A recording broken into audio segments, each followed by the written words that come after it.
Bienvenidos a El Caminante del Misterio. Presenta Jairo López, Benur Valdés y Ángel de Castro.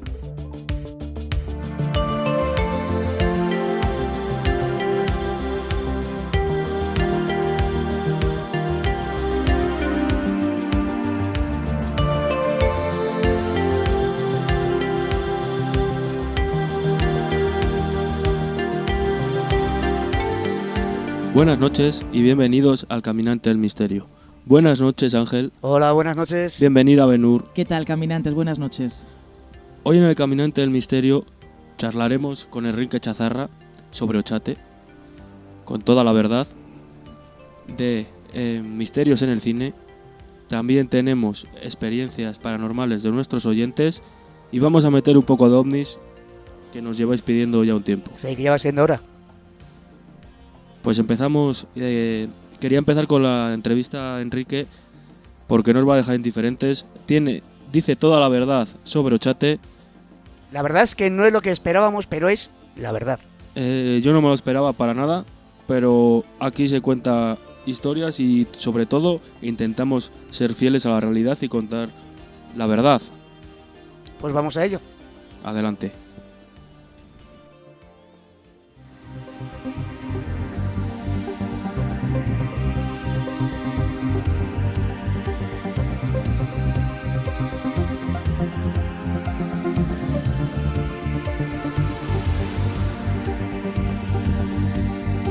Tenemos hoy a un investigador, escritor y colaborador habitual en Cuarto Milenio, Enrique Chazarra. Bienvenido al Caminante del Misterio. Muy bien, encantadísimo de que me hayáis invitado. Un placer. Queríamos hablar un poco de Ochate. ¿Cuál es la historia que hay detrás del pueblo? Pues mira, vamos a ver. Yo creo que para situarnos, aunque todo el mundo ya conoce la historia de Ochate, yo creo, para situarnos un poco qué es lo que se contaba hasta ahora, igual ha sido la investigación, sobre todo histórica, ¿no?, que posteriormente estoy divulgando. Pues hay que decir que este pueblo es un pueblo que está situado geográficamente en Álava, pero corresponde a Burgos, ¿no?, porque está en el condado de Treviño, que es una especie de isleta, ¿no?, que está en medio de Álava. Entonces, a partir de los años 80, este pueblo se hace famoso, y sobre todo con el sobrenombre de maldito, porque supuestamente hay 3 epidemias de tifus, de viruela, de cólera, que acaban asolando únicamente al pueblo de Ochate y no a los pueblos de alrededor, y toda la población tiene que huir del pueblo. Hay un montón de fallecidos que son enterrados por las laderas cercanas porque el cementerio se queda pequeño. Y de alguna manera, a partir de entonces es cuando a este pueblo se le llama como pueblo maldito, ¿no?, por esas epidemias tan funestas y tan selectivas. Y luego, a partir de los años 80, cuando esto se empieza a divulgar, pues bueno, ya se convierte un poco en un lugar donde supuestamente ocurren fenómenos de todo tipo, apariciones de damas, registro de psicofonías, avistamientos ovni, en fin, es un poco, como digo yo, un poco el bazar de lo paranormal en aquella época. ¿Pero qué sucede? Que cuando yo, digamos, claro, yo vivo en Vitoria, vivo muy cerquita de este pueblo, pues imaginaros, ¿no?, con 13, 14 años que me encantaban estos temas, tener al lado de mi ciudad un lugar de estas características, vamos, un lujo, y todos los días, todos los fines de semana, intentando ir ahí con los amigos a Ochate, pues a ser testigos de algo insólito, ¿no? Me acuerdo que incluso tenía problemas con mis padres, ¿no?, porque a veces, ¿pero dónde vas tú por las noches? Que eres un moco. Con esa edad, ¿no? ¿Con quién estarás? ¿Dónde andarás? ¿No? Que igual lo normal era irse por ahí de juerga, pero qué va. Lo mío era, pues eso, intentar desvelar esos misterios o ser testigo de algo, ¿no? Entonces, queriendo saber un poco más de todo esto, antes, a finales de los 90, yo hago una investigación histórica, sobre todo a nivel histórico, para saber más un poco de lo que ocurría en este pueblo, ¿no?, con los datos que ya Prudencio Muguruza daba en su artículo Luces en la puerta secreta, que es el artículo que publicó la revista Mundo Desconocido, ¿no?, en el año 82, que es un poco cuando pegó el boom, ¿no?, el pueblo. Eso es. Con este artículo, digamos, fue un poco la gran divulgación del pueblo, ¿no? El pueblo se puso en el mapa del misterio y es cuando empezó a acudir la gente. Y hasta entonces, pues todo el mundo, incluido yo, ojo, nos habíamos basado un poco en los datos históricos que había dado Prudencio Muguruza, ¿no?, en ese artículo, hablando de las epidemias y de esta historia oficial, ¿no?, que os estoy comentando de cómo desapareció el pueblo. Entonces, claro, esta investigación yo la empecé a hacer entre los archivos históricos de Álava, por lo que antes os decía, por la situación geográfica, y de Burgos, ¿no?, porque correspondía a la provincia de Burgos. Y bueno, ¿cuál fue mi sorpresa cuando empecé a encontrar legajos y documentos que hablaban del pueblo de Ochate? pues esa supuesta desaparición del pueblo entre 1860 y 1870, en esa década que es cuando ocurren esas 3 epidemias, pues me encuentro con la vida normal y corriente de un pueblo, como tantos pueblos de Burgos y de la zona, que no reflejaba ningún tipo de epidemias tan funestas, ¿no?, como las que se había contado. Por supuesto que había habido epidemias. Estamos hablando de una época que en Álava, en La Rioja, que está al lado, en Vitoria, bueno, en muchos lugares de esta zona había habido epidemias, pero de esas características tan terribles, ¿no? Y lo curioso de todo esto es que pues, esta investigación llevó varios meses hasta que das con el papel y das con los documentos que te lo aclaran. Y acabé descubriendo que, bueno, que este pueblo de Ochate desapareció en los años 30, previos a la Guerra Civil Española, por causas pues muy normales, ¿no?, como tantos pueblos de toda España, que, bueno, las condiciones duras de vivir en este lugar, las condiciones agrícolas poco productivas, pues poco a poco... Eso es. Poco a poco el pueblo se fue desapareciendo por estas circunstancias hasta que quedó totalmente abandonado, ¿no? Además, a este hilo, digamos, documental e histórico, había que añadirle algo muy, muy interesante, ¿no? Porque con el paso del tiempo y gracias a gestiones que hicieron buenos amigos míos investigadores, ¿no?, que escribieron el libro de Ochate, Realidad y Leyenda del Pueblo Maldito, como son Julio Corral y Antonio Arroyo, ¿no?, otros buenos amigos aquí de Vitoria, pues pudimos localizar a una persona que estaba viviendo en una residencia, que tenía ya 90 y tantos años, y que había estado viviendo hasta los 10 años en Imiruri, cerca de Ochate, y él había trabajado como pastorcillo en la aldea de Ochate, ¿no? Entonces él nos confirmó un poco lo que habíamos descubierto documentalmente, diciendo, no, mi pueblo, pues bueno, la gente se fue yendo hasta que ya no quedó nadie y aquello, o sea, se abandonó, ¿no? Y ya se quedó a su suerte, ¿no? Entonces fue un testimonio de primera mano que confirmaba un poco lo que habíamos averiguado, ¿no? Entonces, claro, cuando llegamos a este punto, yo me quedé un poco, pues os digo la verdad, chafado, ¿no? Digo, cago en la leche. La mítica historia del pueblo maldito de Ochate no tiene fundamento. Eso es, no tiene fundamento histórico. Realmente no es una opinión, ¿no? Porque a veces, en aquel momento, ¿no?, pues había gente que empezaba, hay un tío en Vitoria que dice que lo de Ochate es mentira, que tal y cual, ¿no? Pero claro, esto no era una opinión, era una investigación histórica que la podía comprobar cualquiera, que había documentos por medio y que de alguna manera pues ponían un poco en tela de juicio el pueblo de Ochate.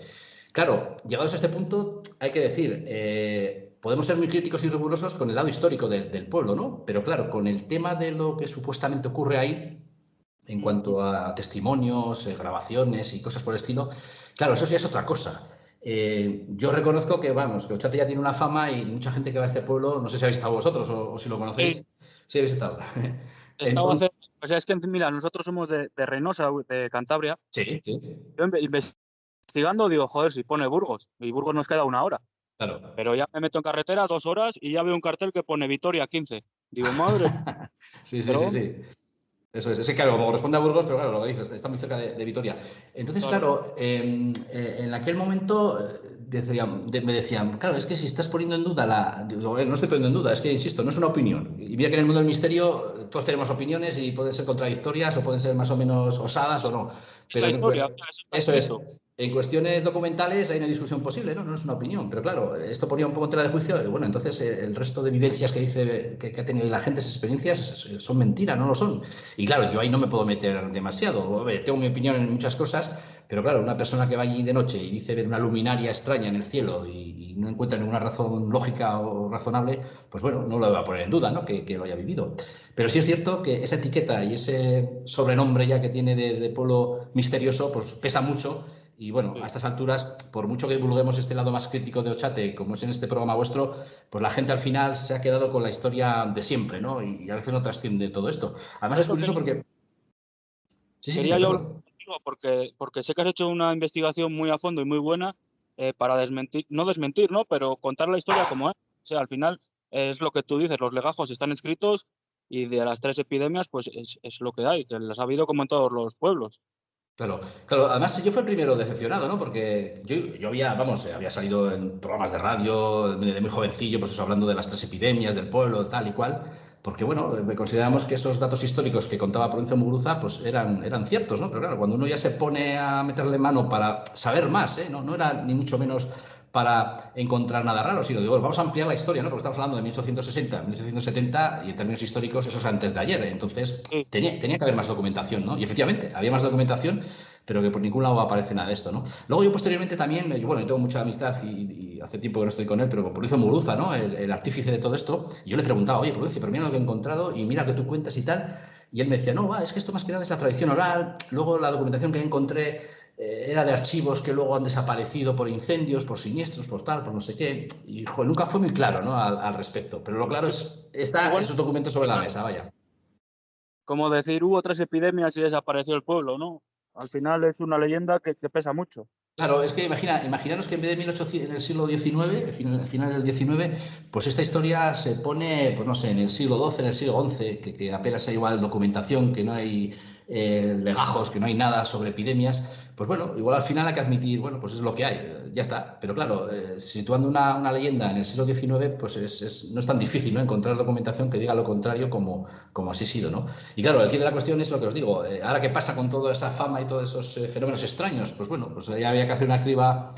Yo no digo que no ocurran cosas interesantes y curiosas en el condado de Treviño, ¿no?, y concretamente en el pueblo de Ochate, pero estoy seguro que, bueno, que muchas de las cosas van unidas a esta etiqueta, que ya la gente va sugestionada y la gente va un poco con ganas de misterio, ¿no? Y bueno, yo eso lo he vivido yo he estado en Ochate un montón de veces, por la noche, por el día, y hay mucha gente pues que ya un poco con esa idea, ¿no?, de digamos, cualquier cosa normal. Imaginaros estar en el campo de noche, cualquier cosa normal, le puedes atribuir cualquier efecto misterioso y tiene su explicación lógica. Lo que te quería preguntar, Enrique, era por las tumbas antropomorfas. Yo cuando fui no las encontré. Sí, es que es difícil encontrarlas. Si no tienes un guía o alguien que sepa, es difícil porque a la vista quedan muy pocos restos. Hay como 3 o 4 tumbas excavadas en roca. Están en una loma muy anterior al pueblo de Ochate, no están en el propio pueblo, están muy a las afueras, entonces hay que saber ubicarlas, ¿no? Y bueno, estas tumbas también en su momento se les dio mucha importancia misteriosa, sobre todo, ¿no?, diciendo que eran tumbas muy extrañas porque eran tumbas muy, muy pequeñas. Se llegó a decir que eran tumbas de niños. Y realmente, bueno, yo estuve haciendo, digamos, varias visitas con arqueólogos de la Diputación aquí de Álava, ¿no?, para ver qué opinaban de estas tumbas, y bueno, me confirmaron que eran tumbas completamente normales y muy habituales en la zona del condado de Treviño y de Rioja Alavesa, ¿no?, que está muy cercano, porque suele haber necrópolis de estas características muy propias pues eso, del siglo X, siglo XI, y estas sí eran pequeñas.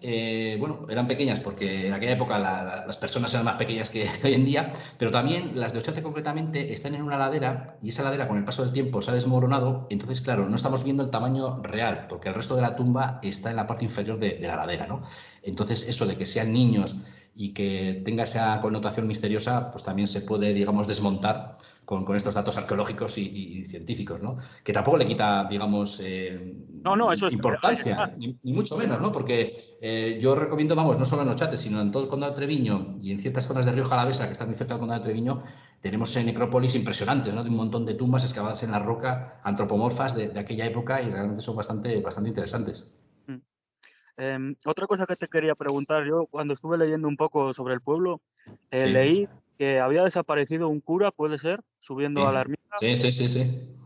Puede ser. Y bueno, esto es cierto, tal y como lo has dicho tú, así es cierto. Lo que pasa es que también en el reportaje de Prudencio Muguruza de Mundo Desconocido también se le daba unas connotaciones misteriosas, ¿no?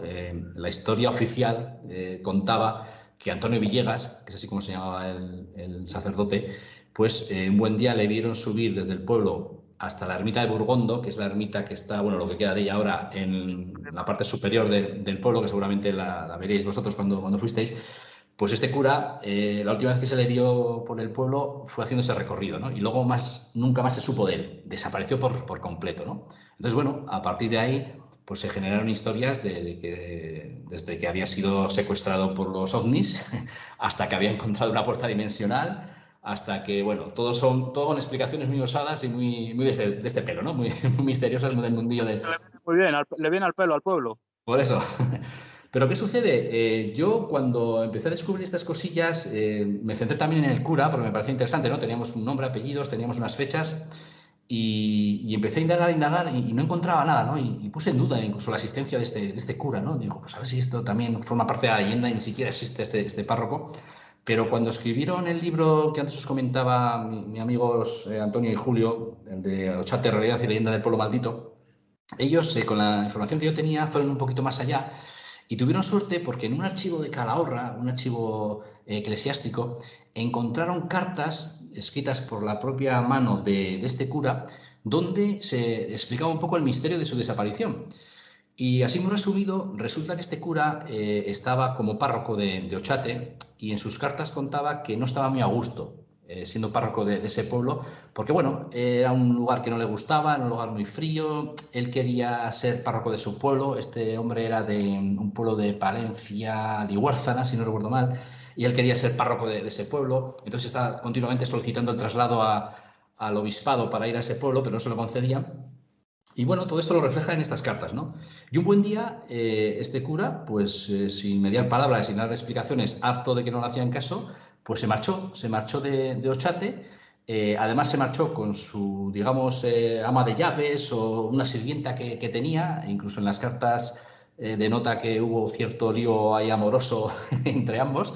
Y los dos acabaron primero en Uruguay y luego fueron, si no recuerdo mal, a Chile, en fin, se acabaron en Sudamérica los dos, ¿no? Y todo esto está escrito de su propia mano porque, claro, él escribió a la familia para que no se preocupase de que por qué había desaparecido, ¿no? Entonces, efectivamente, el cura había desaparecido sin dar explicaciones y todo el mundo se extrañó de esa desaparición, pero gracias a estas cartas que se encontraron, pues se pudo confirmar que esa desaparición era más terrenal y mundana que cualquier otra explicación misteriosa.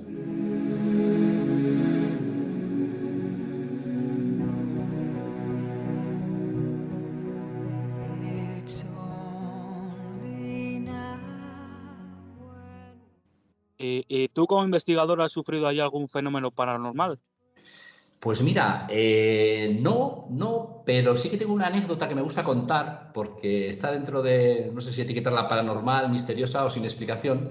Yo ya te digo, desde los 14 años allí yendo a Ochate hasta, bueno, hace no demasiado, hace unos meses estuvimos ahí con otro medio de comunicación aquí local, ¿no? Que querían hacer un reportaje crítico sobre Ochate, entonces, bueno, me presté a ello. Y las veces que he estado, nunca he vivido nada extraño, pero sí que hay una anécdota que me gusta contar, porque, bueno, a ver, estamos aquí desmontando la maldición de Ochate y hay cosillas curiosas, ¿no? Tampoco vamos a ser, a ver, yo soy el primero apasionado del misterio, me encanta el misterio y estoy convencido de que hay misterios, pero bueno, a veces lo honesto es que cuando no hay misterio o se descubren cosas de este tipo, pues lo suyo es divulgarlo, ¿no? Yo creo que es lo correcto. Sí. Y resulta que, verás, hace ya unos años se iba a hacer un programa en la cadena SER para el programa Milenio 3 de Iker Jiménez. Y entonces, bueno, la idea de Iker era hablar sobre Ochate y quería hacer conexiones en distintos puntos del pueblo, ¿no? Entonces, bueno, se puso en contacto conmigo y con Antonio y Julio, ¿no? Los investigadores que antes os comentaba. Entonces, la idea era de que yo iba a quedarme solo de madrugada allí en la necrópolis. Julio y Antonio iban a estar distribuidos pues entre la ermita y la torre, ¿no? Ese icono de Ochate que es la torre. Y la idea era, bueno, pues que Iker a lo largo del programa iría conectando con nosotros para contar historias de la zona y a ver qué tal por allí y tal y cual. Entonces, cuando conectó conmigo y yo conté un poco lo relativo a la necrópolis y alguna historia más, pues bueno, el programa transcurrió con normalidad, se conectaron con los otros dos amigos y cuando ya acabó el programa nos juntamos los tres. Y tanto Julio como Antonio me dijeron, oye Enrique, ¿qué eran esas luces que estaban alrededor tuyo cuando estabas entrando en directo al programa? Y claro, me dejaron un poco sorprendido porque yo no había visto ninguna luz, digo, ni luz ninguna. Y ellos insistían, pero ¿no ha venido algún vehículo? Igual a veces la Guardia Civil que suele dar una vuelta por ahí si ve gente y tal. Dice, no, que va. Aparte que estoy en una zona, la zona de la necrópolis, es una zona que no se puede acceder ni con todo terreno. Es una zona rocosa, es una zona que no está muy accesible.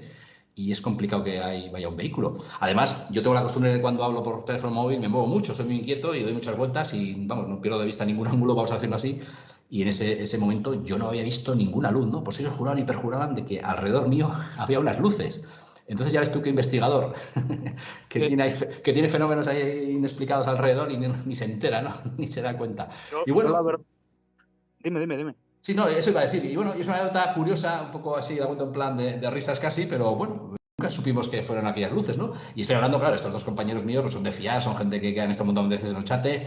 Se descartó que pudieran ser luces de la carretera que pasa al fondo hacia Vitoria, pero que está muy lejos. En fin, para ellos aquellas luces estaban al lado mío, en la zona de la necrópolis, y claro, incluso llegaron a pensar pues, que era la Guardia Civil o alguien con linternas o vete a saber.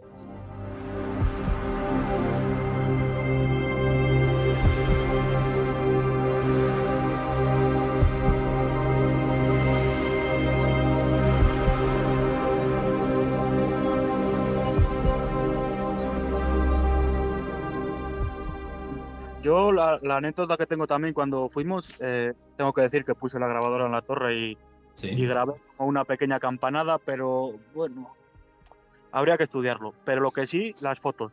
Muchas fotos con luces extrañas y, o sea, haces 3 o 4 fotos seguidas, ¿no? Sí. Y salen 2 normales, una que empieza a entrar como niebla y otra como con humo de niebla. Y allí no había niebla, ni había vapor de nuestra boca, no sé, muy raro.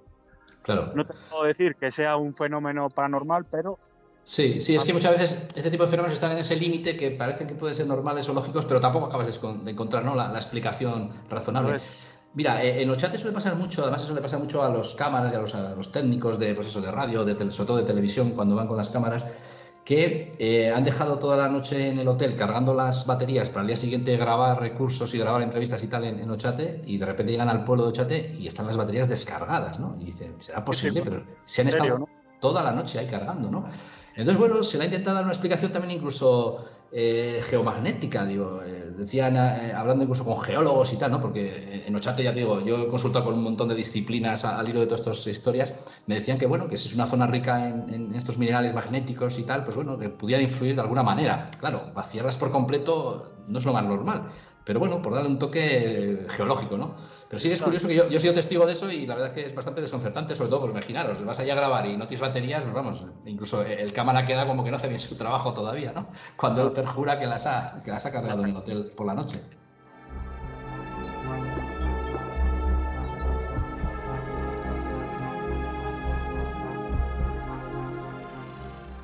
Otra cosa que te quería comentar era un asesinato entre hermanos, ¿puede ser?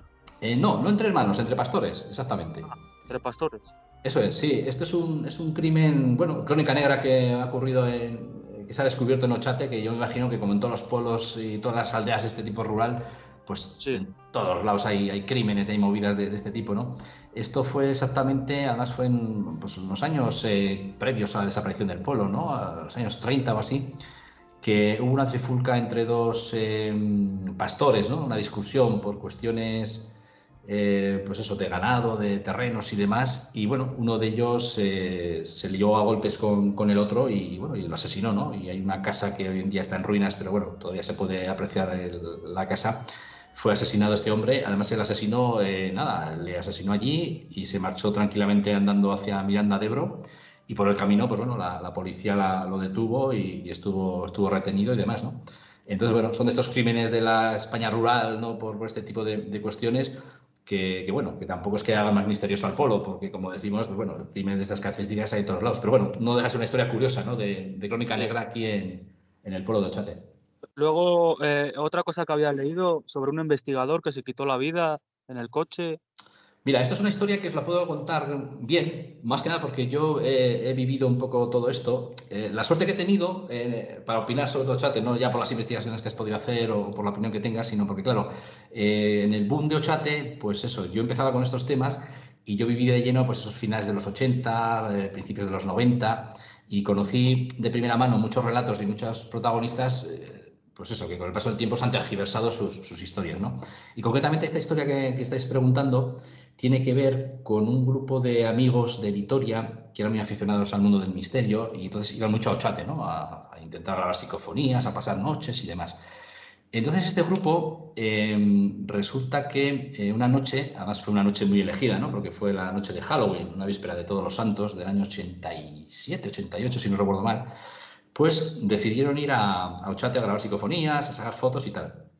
Y había ya no existe porque se ha derruido por completo, había un pequeño edificio que era una cuadra, ¿no? Era un lugar donde había habido ganado en su día y cosas agrícolas. Y resulta que sacaron una serie de fotos por todo el pueblo y en este lugar en concreto sacaron una foto al frente, ¿no? A la entrada, donde estaba la puerta de madera y donde estaba la entrada de esta casa. Entonces, cuando revelaron las fotografías, en el hueco de la puerta de madera, porque era una puerta de madera que tenía un hueco que estaba roto, aprecian, o para ellos lo ven claramente, el rostro de una persona. Además es una fotografía que, bueno, si tenéis opción de verla en internet, que está por ahí pululando, es cierto, ¿no? O sea, se ve muy claramente el rostro, se ve una hija aguileña, un hombre con barba. Eso es. Lo que pasa que aquí ya yo, por lo menos eso es lo que opino y es lo que tú estabas comentando ahora, ¿no? Yo creo que ahí el flash, a la hora de reflejarse en el interior de ese hueco y el fondo era de piedra, juega ahí un efecto óptico y nos hace una pareidolia bastante curiosa, ¿no? Pero claro, este grupo de amigos estaba convencido porque el parecido físico era similar y yo también tuve la oportunidad de ver fotografías de él, porque se parecía mucho a un amigo, el cual, por problemas personales ajenos completamente al tema de Ochate, porque se ha llegado a decir que era un investigador obsesionado con Ochate y que se había suicidado en Ochate y demás, ¿no? Este hombre lo que un día toma la trágica decisión de suicidarse, ¿no? Con, pues eso, en el garaje de su casa, con una manguera, el tubo de escape y tal. Yo Bueno, había leído que había sido allí mismo.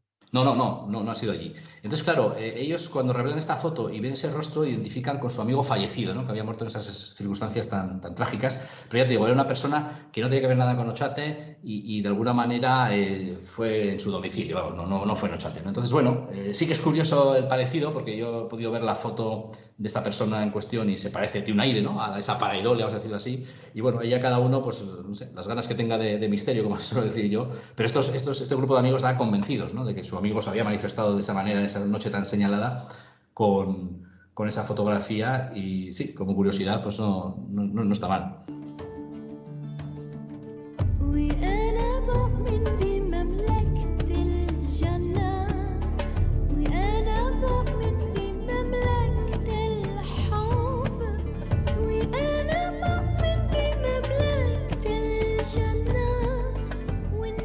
Bueno, Enrique, ya para ir acabando, lo último que te quería preguntar sobre el ejército, ¿qué pasó al ejército en Ochate?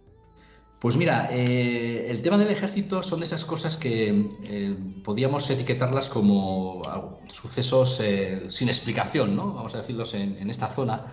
Para ponernos en antecedentes, hay que decir que en los años 80, principios de los 90, el ejército español, concretamente, pues eso, los que estaban haciendo la mili aquí en Vitoria, solían irse de maniobras a esa zona del condado de Treviño, ¿no? Montaban el campamento en un pueblo cercano a lo que es Ochate y luego hacían maniobras, pues por el tipo de orografía, por la zona y demás, hacían maniobras militares en las ruinas, ¿no? Entre las ruinas del pueblo de Ochate. Y yo sí que he tenido la ocasión en su día de hablar con personas, ¿no? Implicadas en estas maniobras y que habían vivido sucesos, pues bueno, que a día de hoy, por aquel entonces, no tenían ni explicación, ¿no? Para ellos, porque si habéis estado en Ochate, como habéis comentado, pues es un lugar que aparentemente no es, vamos, es fácil orientarse, tampoco es un lugar abrupto, no es un bosque ahí, digamos, que te puedas perder, ¿no? Y de alguna manera, haciendo estas maniobras, pues bueno, había momentos en que los soldados se desorientaban, no les funcionaban los aparatos, una vez más, como decíamos antes, de las brújulas, incluso aparatos más sofisticados de orientación, se perdían en zonas aparentemente imposibles de perderse cuando había una visibilidad clara. También hablan de ciertas nieblas repentinas que se les echaban y desaparecían. Yo pude hablar también con este ya era un sargento del ejército que, bueno, me costó bastante acceder a él, pero al final conseguí hablar con él después de que ya se desvinculase del ejército. Y él comenta que en lo que es en la zona de la ermita, arriba, en la ermita de Burgondo, pues una noche estando allí de guardia y con las maniobras nocturnas en marcha, pues que bueno, que vieron una serie de siluetas muy grandes, ¿no? Que se les acercaban y que ellos los veían, pero que curiosamente los aparatos que tenían de detección, sobre todo con tecnología láser y tal, para medir las distancias, ¿no? Que hay con los objetos o las distancias que hay entre lugares, pues que no daban ningún tipo de lectura cuando ellos los estaban viendo, ¿no? Entonces, bueno, son testimonios muy, muy curiosos que en ningún momento tampoco interpretan de ninguna manera, ¿no? No hablan de humanoides, extraterrestres o lo que fuere, pero que, bueno, viniendo de personas que están ahí haciendo su trabajo y que están en unas maniobras de estas características, pues no deja de ser inquietante, ¿no? El tipo de sucesos. Por eso te digo que, bueno, que una investigación histórica crítica, como la que hemos comentado al principio, con este tipo de sucesos, pues una cosa no quita la otra y tampoco se trata de cargarse y generalizar todo, ¿no? Que del 100% de los casos supuestamente atribuidos a Ochate seguro que hay un 5% que pueden ser extraños o sin explicación, pues puede ser. Pero yo estoy convencido que el resto, pues bueno, al final el campo por la noche, pues bueno, es un aliado bastante singular para confundirse.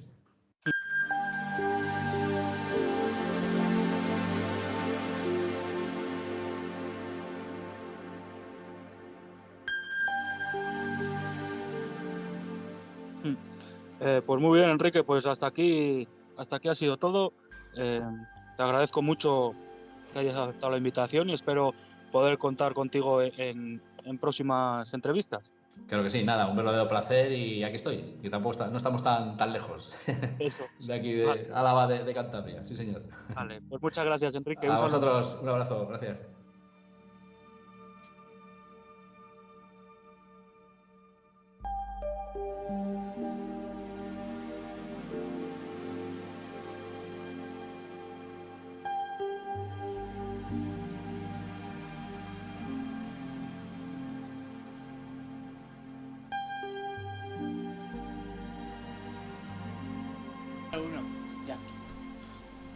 Bueno, lo primero, agradecer a Enrique esta pequeña charla que hemos tenido.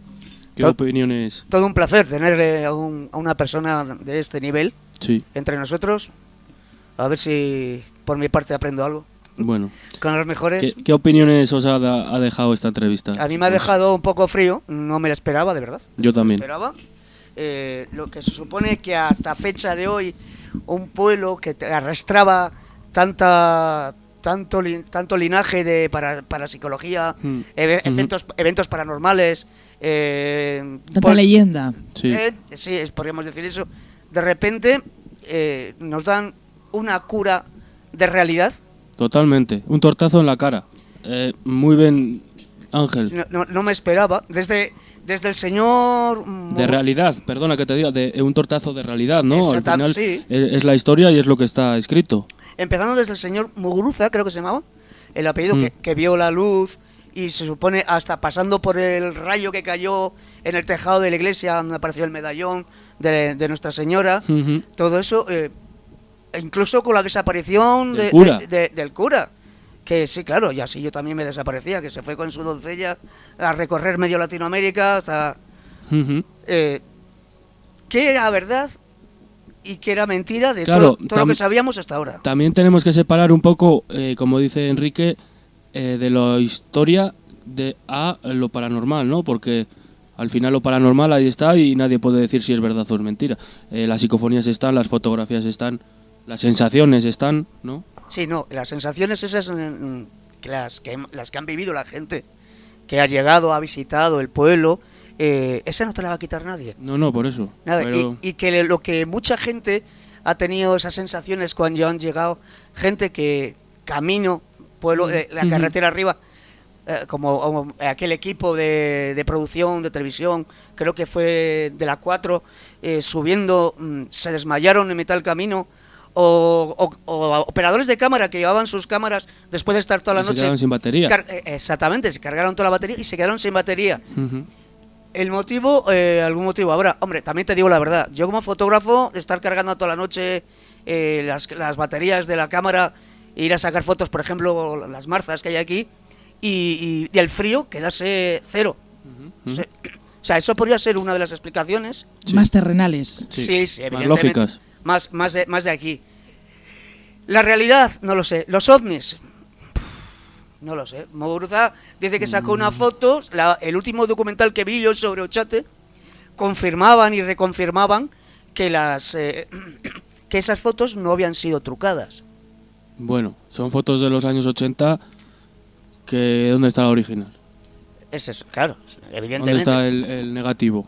Desde luego, desde aquí, el trabajo que ha hecho este hombre es para quitarse el sombrero. Impresionante. Y yo, en un cierto modo, me quedo con lo que nos ha expuesto este hombre hace unos minutos aquí. Por cierto, compañeros, quería comentar dos temas acerca de esta entrevista a Echazarra. El primero de ellos, que hemos hablado antes fuera de micros, es el tema de todas estas peregrinaciones que había hasta Ochate, al igual que pasó en su día con... me he quedado en blanco. Garabandal, San Sebastián de Garabandal. Y me gustaría hablar de ese turismo que existe ahora, que ya también nos habló en el anterior capítulo el señor Pérez Caballero, este turismo, podríamos decir, de misterio. Turismo negro, turismo de crimen, turismo negro, efectivamente. Sí, yo creo que todas las personas tenemos dentro ese gusanillo, ¿no? O llámalo morbo, o no sé. Curiosidad. Curiosidad. Y el segundo tema que os quería comentar es que en ocasiones una investigación no tiene por qué dar los resultados más esperados, que este es uno de los casos, porque vosotros erais grandes fans, adeptos sí. a este mítico pueblo, y os habéis quedado un poquitín desolados o fríos. Desolados es la palabra que no me salía a mí fuera de micros, pero es que tú, imagínate, Benur, estar pensando una cosa de algo de una cosa 20 años y que de repente se te venga todo abajo. 20 años. 20 años yo, tú 40. Exacto, por ahí vamos bien. No, pero es así. Muchas no, gracias por lo que me toca. Es así, ¿no, Ángel? Que al final es una Cierto vida es. Pensando y creyendo una cosa de un sitio y se te viene abajo en 30 minutos de entrevista con un señor investigador. Con un investigador, sí. Pues Sí. te quedas un poco frío. Sí, yo la verdad, te soy sincero con la mano en el corazón, esperaba respuestas. Totalmente. Esperaba respuestas. Y esperaba experiencias y esperaba... Es que las ha dado.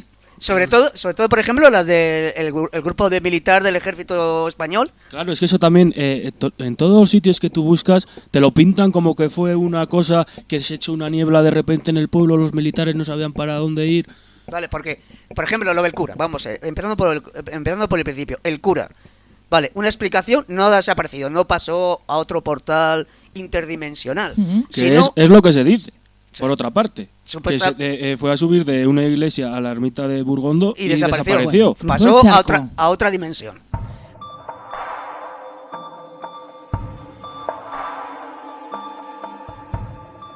Bueno, pues se ha descubierto que no, que realmente el arzobispado, o sea, No estaba contento y... él quería irse a Palencia a dar misa porque en este pueblo no estaba contento. El arzobispado, entre comillas, pasó de él y cogió y dijo, pues me voy con mi secretaria. Ama de llaves. Con la ama de llaves. Vale, una explicación solucionada, la apartamos. Vale, otra, lo del ovni. No, espera, antes que eso, perdona, las epidemias. Ah, bueno, eso, perdón, las epidemias. ¿De dónde salieron? Siempre se dijo que además era un misterio porque solo asoló a ese pueblo. Tifus, ¿Cómo se explica? cólera. Sí, pero tiene 3 o 4 pueblos alrededor muy juntos y solo le afectó a este pueblo, que fue por lo que desapareció el pueblo. Bueno, Tenemos puede todo haber alguna entendido. explicación más científica. No, ya la ha dado Enrique. Bueno, la ha dado Enrique, qué narices, claro que sí. Que hubo efectivamente hubo epidemias, pero como en cualquier otro pueblo de cualquier lugar. Sí.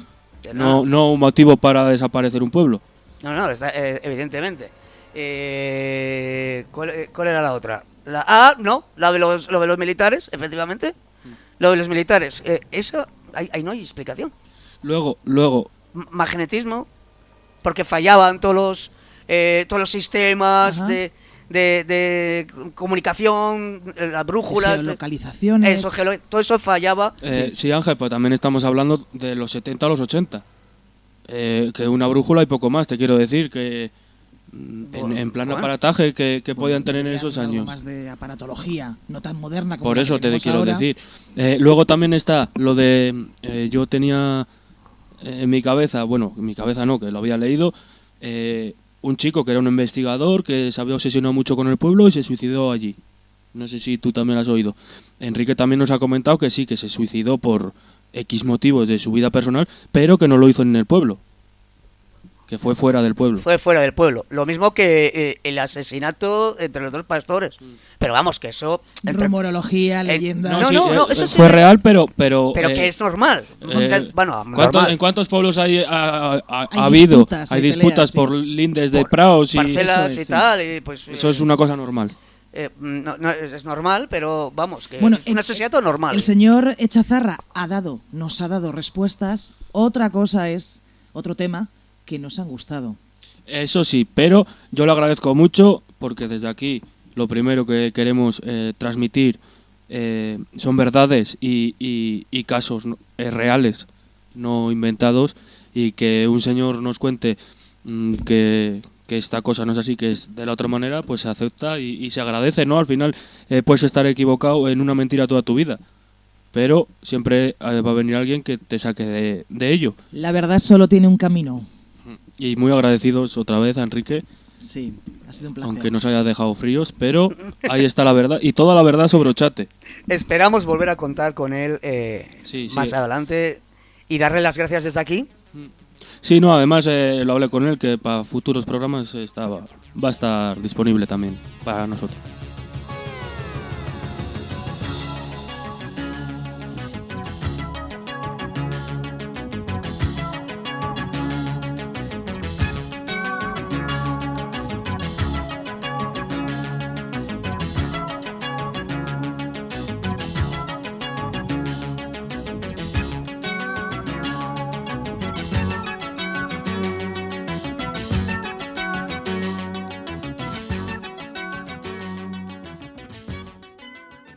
Bueno, y ahora vamos a pasar a otro tema muy interesante también, como son los misterios en el cine, ¿verdad, Ángel?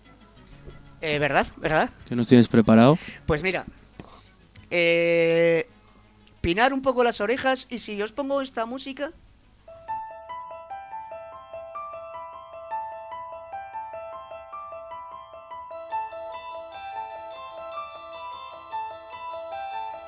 ¿De qué os suena?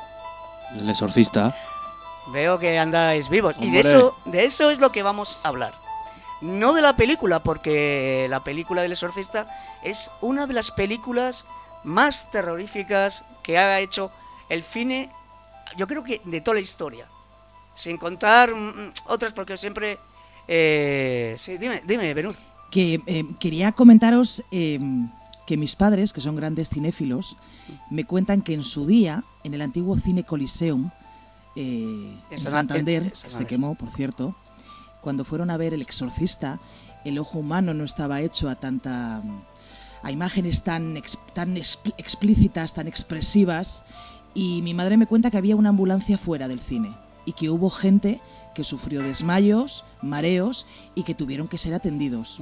Sí, yo también tenía oído que en varios cines también hubo hasta infartos. Bueno, en Estados Unidos creo que fue harina de otro costal, que suele decirse. Fue increíble. Gente se desmayaban en el cine, infartos. Algo parecido, me voy a ir al otro lado, a la luz.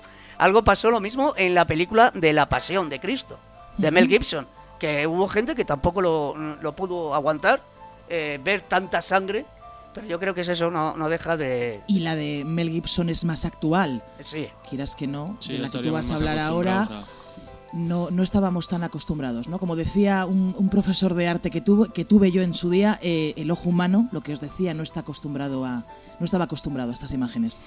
Aparte de eso, si me permitís, en la película del Exorcista, aparte de su crudeza y su historia, tiene algo de trasfondo, tiene algo que durante el rodaje, unos misterios que durante el rodaje ocurrieron, y si me permitís, voy a pasar a explicaros qué fue lo que realmente ocurrió durante el rodaje del Exorcista.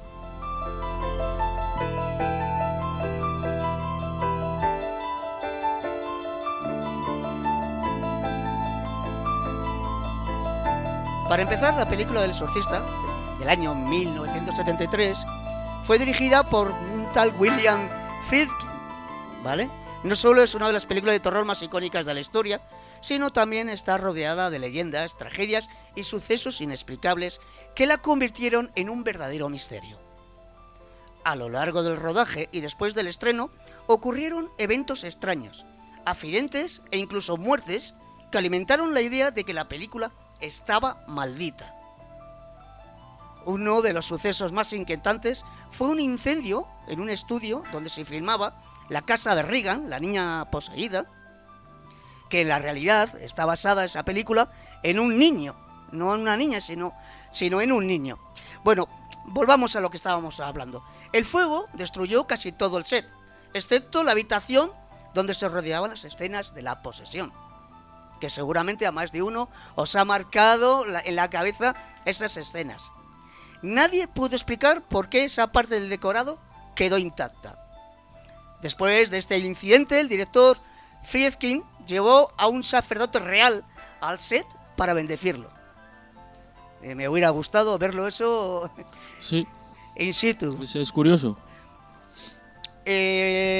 Otra de las cosas que ocurrieron que fue que varias personas vinculadas con el filme fallecieron en circunstancias extrañas. Por ejemplo, Jack McGowran, quien interpretaba a Burke Dennings en la película, murió de una neumonía poco después de terminar su papel. Si habéis visto esa película... ¿Ese era el borrachín? No, ese era... Bueno, sí, no sé si era borrachín. Era el director de la madre de Reagan.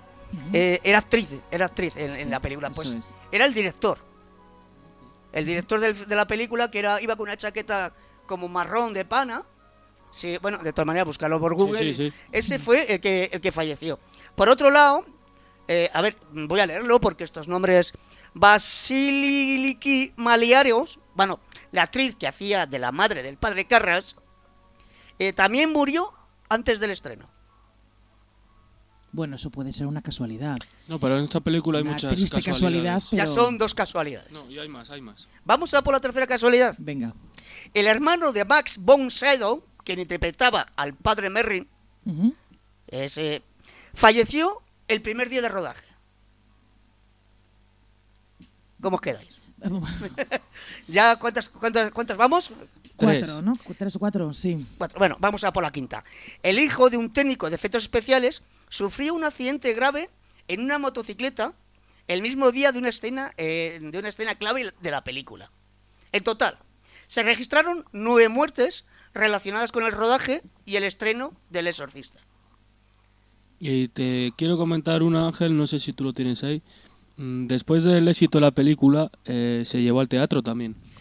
Sí, creo que ahí también llevaron muchos misterios, pero la actriz, ¿lo tienes? No he traído el Pues teatro. te lo cuento yo.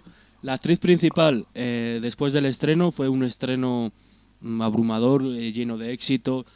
Bueno, imagínate, la actriz había estado ¿La actriz de 10. del teatro, De teatro, o de del película? De teatro. Que no es la misma No. que la de la película. Entonces, ella se quedaba en esa ciudad donde estrenaron, en un hotel a dormir. Entonces, por la mañana, la gente y el marido subieron con todos los periódicos que la ponían unas críticas buenísimas y había fallecido en extrañas circunstancias. Otra casualidad. Otra más. Bueno, pues lo que estábamos hablando de la protagonista de la película, Linda Blair, Reagan, en la película,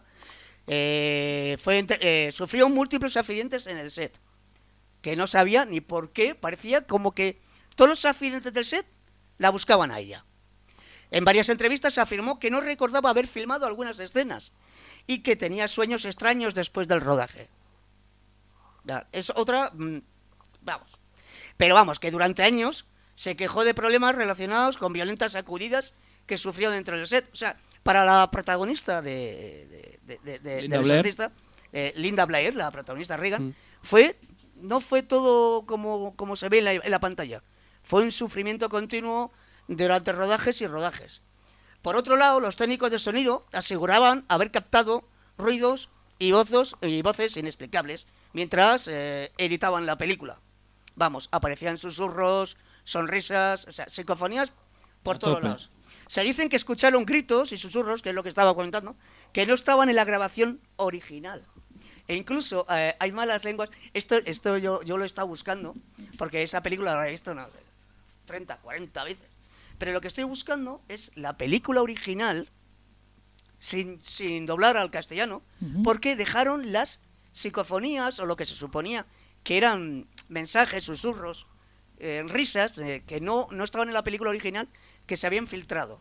Entonces yo los estaba buscando a ver si lo encontraba. Bueno, por lo que cuentan, el impacto de la película, lo que hablabas, fue tan fuerte que hubo desmayos, que es lo que comentabais. Hubo desmayos, vómitos, ataques de pánico en los cines durante el estreno. O sea, lo que tú comentabas en Santander, pero en Nueva York, Madrid, y tal. Sí. En Nueva York, una persona hasta sufrió un infarto mientras veía la película. La mujer, creo que fue una mujer, una señora. También te puedo decir que es una señora bastante mayor. Falleció en el cine sin poder hacer nada. Tuvieron que cortar la película y la aplazaron al día siguiente, que por razones obvias no volvió nadie a ver la película. ¿Eso es una casualidad o realmente es una maldición de la película? Hasta el día de hoy, El Exorcista sigue siendo una de las películas más temidas y misteriosas de la historia. No sé cómo comentaréis, cómo veréis, si realmente en otras ocasiones veremos Poltergeist o otras películas, porque también... Tela.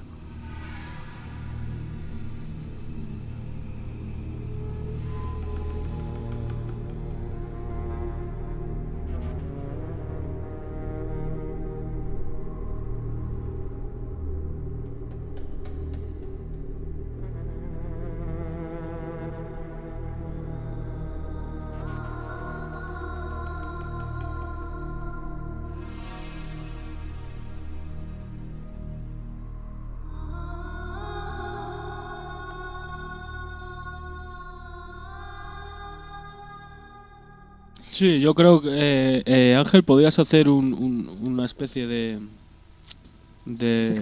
sección de estas películas que tanto nos gustan, con sus misterios, ¿no? Sí, no, porque teníamos por aquí 2 o 3 películas más, Poltergeist, El Cuervo, que fue donde falleció Brandon Lee, y bueno, había otra, ahora mismo no me acuerdo, hace un par de años, que no es una película de terror, una famosa película de un actor que durante el rodaje mató a sí, es verdad. A una camarógrafa. Eso es, que estuvo en juicio, o está en juicios, no sé si habrá salido ya el resultado.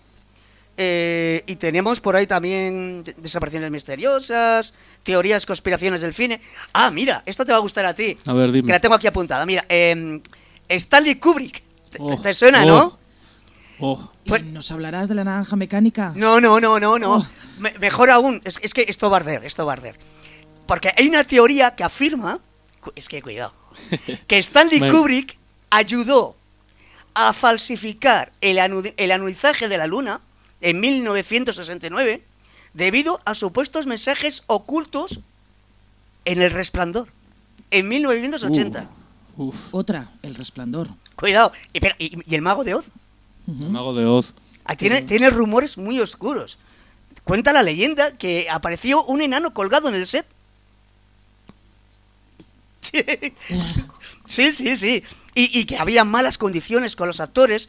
Eso sí lo había oído yo. Esta película está rodeada de mitos perturbadores a más no poder. Yo creo que esto lo vamos a hablar otro día. Hostias, Ángel, es que me alucina lo que nos traes aquí. Por cierto, el actor del que has hablado es Alec Baldwin. Sí, señor. Y lamentablemente acabó accidentalmente con la vida de la directora de fotografía de la película. Esto fue en el año 2021. Ahí cerquita, sí. Se rodaba la película Rust. Sí, fue un poco como lo del hijo de Bruce Lee, ¿no? Una bala perdida. Una bala metida en una pistola de Debía fogueo. Debía ser de fogueo, sí. Y era una bala de verdad. También cuentan que la imagen, el momento que Brandon Lee murió, se dejó en la película. Sí, porque era tan real, ¿no? Que... Joder. Bueno, era sí, claro, real. Claro, por eso. Sí. Qué macabro, ¿no? Un poco. Desconocía ese dato. Por cierto, ¿cuál es la escena de esta película que más os ha impactado? La niña bajando las escaleras del revés. ¿Del exorcista? Sí. Total. No. A mí tampoco. A mí la que... Espera, es que son tantas. Ya, es que sí. Es que son tantas. Predecimos que reventamos series, pero no es verdad, la verdad. A mí hay una escena que me impacta mucho, es cuando Regan habla con el psiquiatra y tiene la mano puesta, a ver cómo lo explico yo, está la mano así colgando, como la mano levantada y está como jadeando. Y de repente suelta y le agarra de la entrepierna al psiquiatra. No recordáis. Ahora mismo no caigo. Pues es una imagen muy perturbadora. No es el terror puro de... ¿Has visto lo que ha hecho la cerda de tu hija? Que se da la vuelta a la cabeza entera. ¿Has visto lo que ha hecho la cochina de tu hija?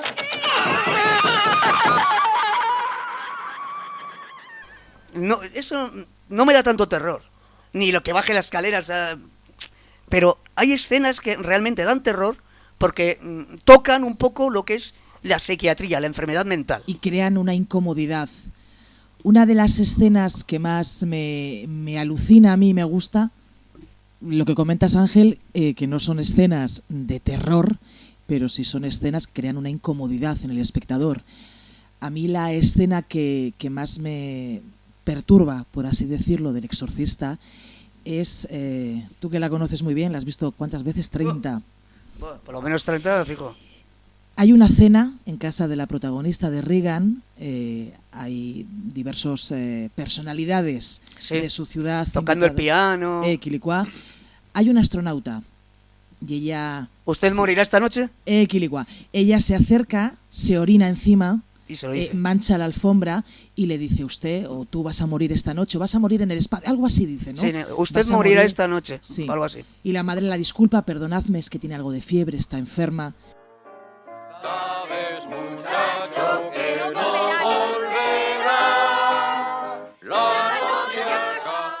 Acérquense, tenemos una invitada.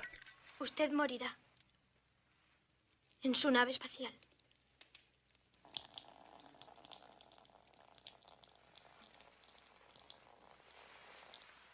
Regan. Dios mío, hijita. Cariño, ¿qué te pasa? Perdónela, ha estado enferma, no sabe lo que dice. No se preocupe.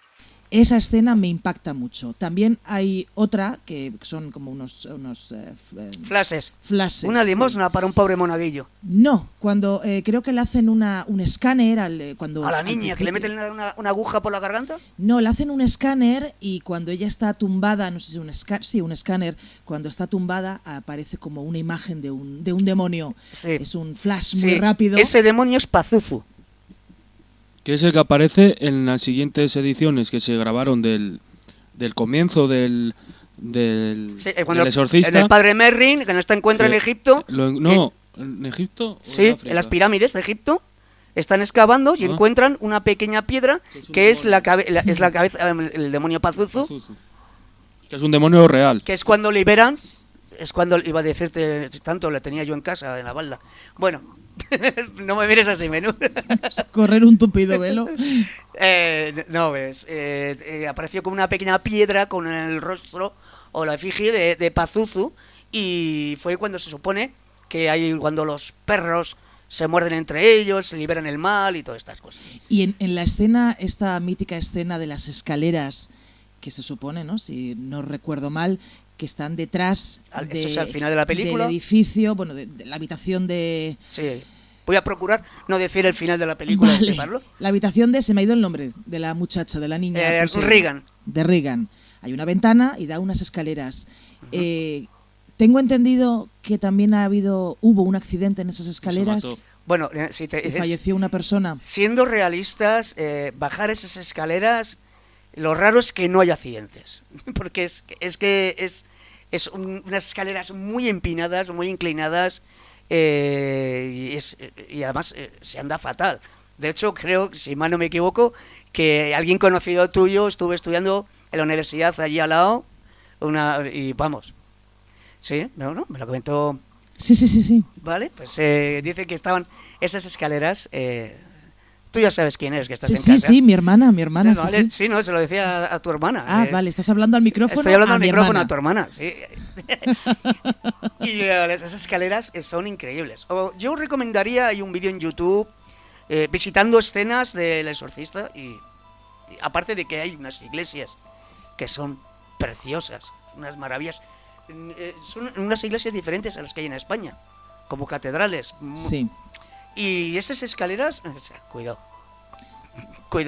Sí, pero tienen su pequeña historia de tragedia. Arrastran.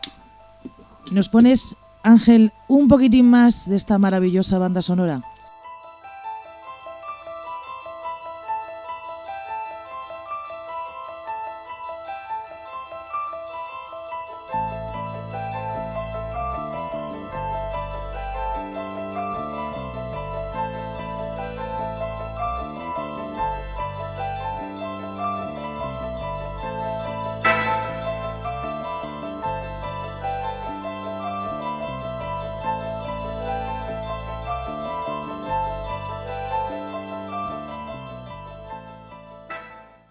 Bueno, pues después de esta maravillosa melodía de Mike Oldfield, os traigo un caso ufológico que nos ha pedido varios oyentes y quería compartirle con todos vosotros.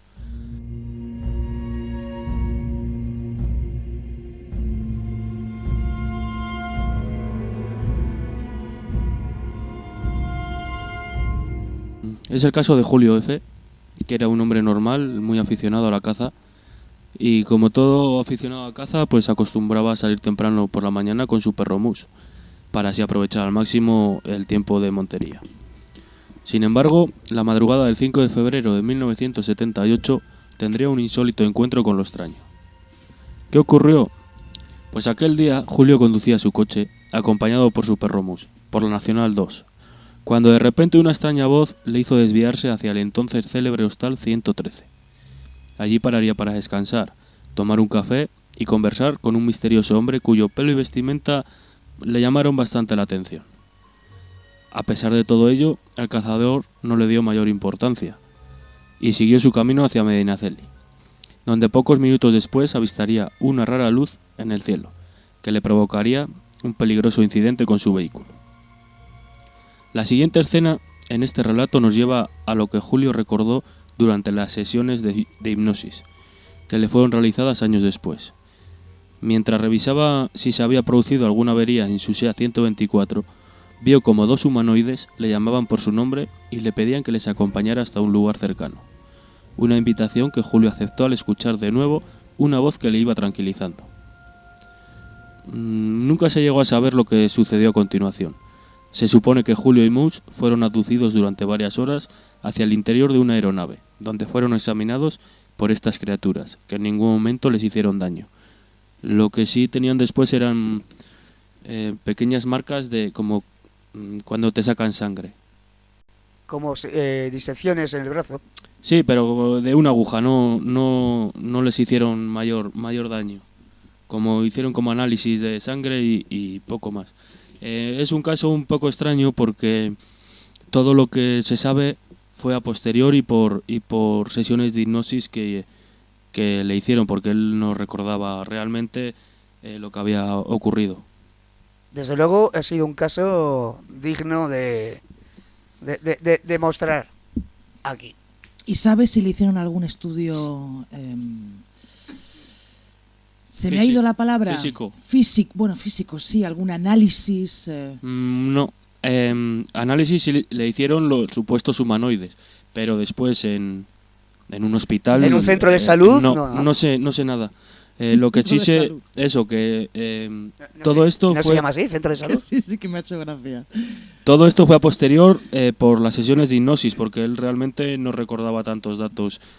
Lo que sí podemos hablar, desde el principio, el día comenzó raro, porque una extraña voz le hizo desviarse por otro camino hasta un cerebro hostal. Una extraña voz. ¿De dónde venía esa voz, no? ¿Una voz del subconsciente? ¿Una voz...? Sí, no sé, no lo especifica muy bien. Y luego también me llama la atención lo del misterioso hombre cuyo pelo y vestimenta le llamaron bastante la atención. Porque sí dijo Julio que eran como un pelo y una vestimenta antigua, de hace 30 o 40 años. No actual. Estamos hablando del año 78, claro, él veía esas vestimentas pues igual del 50. Claro, o sea, en ese año para él era una vestimenta ropa, antigua, sí. Vestimenta, peinado antiguo. Sí, por eso te digo que ya empezó raro todo desde la madrugada, ¿no? Que ya una voz le desvió para que parase en el hostal y... Oye, Jairo, lo que me estás contando es más que nada que, me parece, corrígeme si me equivoco, que esa persona que llevaba un pelo y vestimenta ya le estaba autodirigiendo a una zona en concreto, a una posible abducción. No, más la voz que él oyó en su propia cabeza, que le hizo desviarse hasta el hostal donde estaba este hombre extraño. O sea, que los seres que ya le estaban como guiando, sí, puede ser. Mediante telequinesis o algo, sí, ya le estaban... Pues puede ser una razón. Ahí las dado Ángel. Sí, que le dirigieran hacia donde ellos le querían. Ángel, ¿cómo no estabas tú en el 78 para poder investigar este caso? No, sí estaba, pero... No estabas allí, no estaba allí. No sé, le he traído porque me ha parecido muy curioso, ¿no? Ya no solo la supuesta abducción, sino cómo se produce de una extraña voz que oye, que le hace desviarse, el hombre extraño. Me parece todo un poco raro. Yo tengo una historia de estas muy parecida, bueno, no tan parecida, pero la tengo que desde la primera vez que lo oí me fascinó y si te la cuento así muy rápido, era... ¿La pluma? Sí, básicamente. Fue en el norte de Texas, un matrimonio iba con su niña pequeña y fueron a hacerse su típico camping gas O camping gas, no, lo llevan de camping, de campaña. Sí. Con su mantelito, sus tortitas, lo habéis visto 5000 veces en películas. Su cajita de mimbre y un mantel de flores. Su cesta. De cuadros rojos y blancos. Eso es. Total, que la madre, extendió el mantelito y la niña, mientras jugaba, la madre volvió con su marido al coche a coger el resto de los artilugios, a ciertas cosas. ¿Cuál fue la sorpresa cuando quiso mirar a la niña que se encontraba a unos 150 metros con el mantelito? Que a unos 15 metros de altura sobrevolaba una especie de platillo volante plateado que al contraste con el sol brillaba muchísimo y se acercaba muy rápido hacia la niña. La madre, en cuanto lo vio, ardió en pánico, fue donde ella, porque la niña estaba diciendo a los extraterrestres, a lo que fuese, no voy a decir que fueran extraterrestres, la niña estaba pues jugando, venir, y el platillo se estaba acercando. En eso que la madre, que lo vio, pues fue corriendo donde la niña, cogió a la niña en brazos y dijo, no, fuera, marcharos. Y el ovni, así como vino, desapareció, se marchó. ¿Sabes qué dimensiones tenía ese objeto? Pues no, es un... Lo que intento recordar es que al día siguiente, cuando lo contaron en el pueblo, volvieron a mirar, a investigar qué es lo que había ocurrido, y donde estaba la niña y la madre y tal, encontraron una especie de círculo quemado. Un surco. Sí, todo estaba quemado, pero que tendría pues el tamaño como de un coche, como de una ranchera aproximadamente. En resumidas cuentas, lo que la cosa terminó es que tanto la madre como la niña en los siguientes meses fueron padeciendo una especie de enfermedad en la piel y fallecieron entre tremendos dolores al cabo de un año. Producido por este avistamiento. Supuestamente es lo que se estaba dando.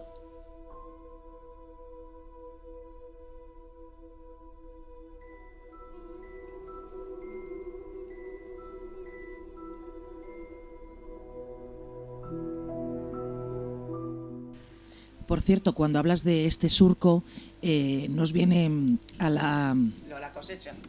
A la cabeza estas imágenes de estos círculos en los cultivos que a vista aérea son inmensos y da para otro programa. Dan para otro programa, sí.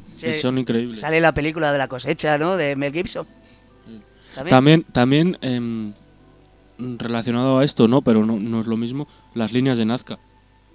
Otra cosa impresionante que tenemos que traer un día al programa. Ahí entramos en otro berenjenal. En Perú. Sí. Hablaremos de ello. Son increíbles. Recordaros que estamos presentes en redes sociales. El Caminante del Misterio está en Facebook, en Instagram, en TikTok. Y en Telegram. Desde esta semana.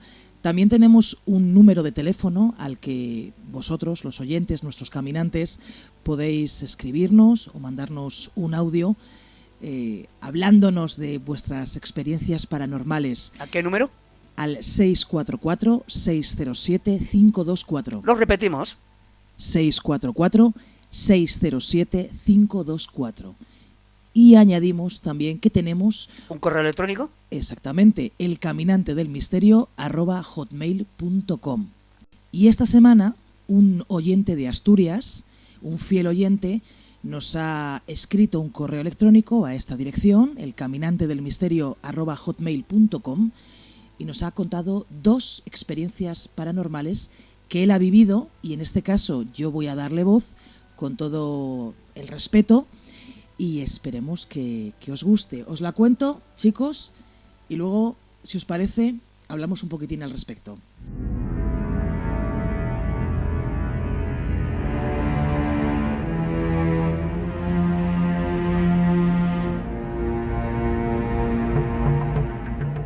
Esto ocurrió hace unos 32 años, aproximadamente en el año 92. Este asturiano se casa, tiene una hija y va a vivir a casa de sus suegros. Él, desde el preciso instante en que entró a vivir en esa casa, y no me hagáis bromas porque estaba en casa de los suegros, no tiene nada que ver, notaba presencias, notaba miradas. Esto se repetía, incluso él nos comenta en este correo electrónico, en este texto que nos ha enviado, nos pone este ejemplo, como cuando tú vas por la calle, vas andando y notas que alguien te mira, te giras y efectivamente hay una persona que te está mirando. Él, cuando andaba por esa casa, por ese piso, y se volvía, no encontraba a nadie. Se sentía observado, eso es lo que él nos relata. Dentro de esta experiencia que él vivía continuamente, duró unos 6 meses, hay otra actividad que se considera, o él considera, paranormal, y es que cuando estaba en su cama, cuando estaba metido en la cama, él notaba cómo las sábanas iban cayendo poco a poco. Me explico. Estas imágenes que tenemos en las películas, que hay alguien al pie de la cama y va tirando de la sábana y la sábana poco a poco va cayendo y va desnudando el cuerpo de la persona que está tumbada en la cama.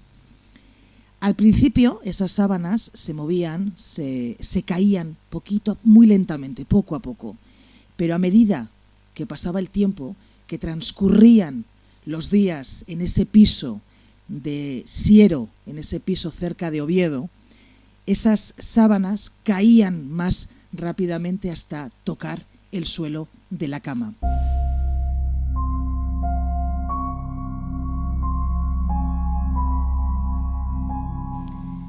Nos cuenta también este querido oyente que incluso un día notó que levitaba. Y vosotros preguntaréis, ¿no me estáis preguntando, Ángel y Jairo? No quería interrumpir. Vale. Es que me está fascinando cómo lo cuentas. Bien, me alegro. Cómo él tenía esa sensación de que levitaba. Él estaba dormido. Él se sentía dormido. Tenía la sensación de que no podía despertar. Igual aquí podemos hablar de parálisis del sueño, de pesadillas, alguna otra teoría. Yo me hubiera inclinado más por la parálisis del sueño. Yo también. Pues él cuenta que pese a estar dormido, él tuvo esa sensación de levitar. Y no sé si lo he dicho, pero si lo he dicho lo vuelvo a añadir, que incluso él, después de 3 décadas, recuerda que su cuerpo, no voy a decir sobrevoló, creo que no está bien indicado, estuvo por encima de la cama unos 15 centímetros. ¿Podría ser, ahora que se me acaba de pasar por la cabeza, un viaje astral? Estas situaciones que tú estando durmiendo, tu alma se levanta, sale de tu cuerpo y al cabo del tiempo regresa. Este caminante habla de su cuerpo. Caminante, si nos estás escuchando y quieres especificar más en esta historia, puedes volver a mandarnos un correo electrónico, incluso detallando más, no, porque él lo ha detallado de una manera muy precisa. Pero yo quiero creer, que nos corrija, si no es así, que él habla de su cuerpo, no de su alma.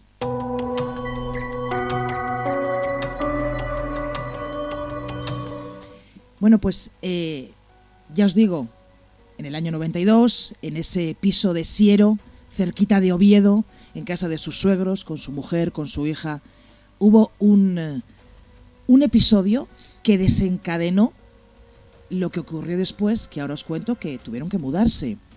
Él lo exigió a su familia, nos tenemos que ir de aquí. Y es que él estaba dormido, él trabajaba en turno de noche, y bueno, pues se fue a la cama. Su mujer y su hija estaban viendo la televisión en el salón, en una habitación contigua a la habitación de matrimonio, y él, incluso dormido, notaba que alguien le estaba mirando, que alguien o algo le estaba mirando. Él estaba dormido, él quería despertarse, pero no podía. Menuda angustia. Ahí también creo que podríamos hablar de parálisis del sueño, el querer despertarte pero el no poder. Y cuando se despertó, consiguió despertarse, vio cerquita de su cara, a unos pocos milímetros, otra cara. Esta cara que él explica, la forma de esta cara era de un demonio. ¿Eso me está sonando a algo que hemos hablado hoy? Esto me suena mucho miedo, terror. Es increíble, tú. Fue tal el grito que este hombre pegó que su mujer y su hija, como os decía, estaban en la habitación contigua, en el salón, viendo algún programa de televisión, que corrieron despavoridas pensando que a su padre y marido le pasaba algo. Y eso ya fue lo que desencadenó que este oyente hablase con su familia y les dijese: hasta aquí hemos llegado. Abandonar la casa. Tenemos que irnos de aquí. Lo curioso de todo esto es que en ese momento, recordemos, hace 32 años, esta vivencia ha quedado tan marcada en este oyente que lo sigue recordando con muchísima nitidez. E incluso, podría decir, según las palabras que nos ha escrito, con mucha angustia.